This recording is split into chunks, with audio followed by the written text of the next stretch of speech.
করিবেন না। কেমনে বুঝো আমি ভালোবাসি মারে? মারে আমি ভালোবাসি, মারে নিতে আসছি। মায়া, আমি মায়ের ভালোবাসি।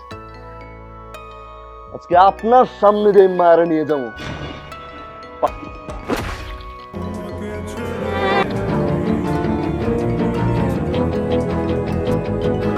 অবস্থা এখনো তেমন কিছু বলতে পারছি না, সেন্স এখনো ফেরিনি, প্রচুর ব্লিডিং হয়েছে।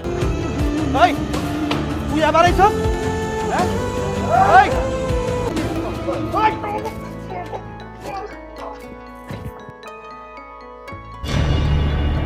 করবেন করিবেন না। কেমনে বুঝো আমি ভালোবাসি মারে? দাঁড়াও, তোমরা এতদিন যা করার তো করেছো, এখন আমার হাতে ছেড়ে দাও।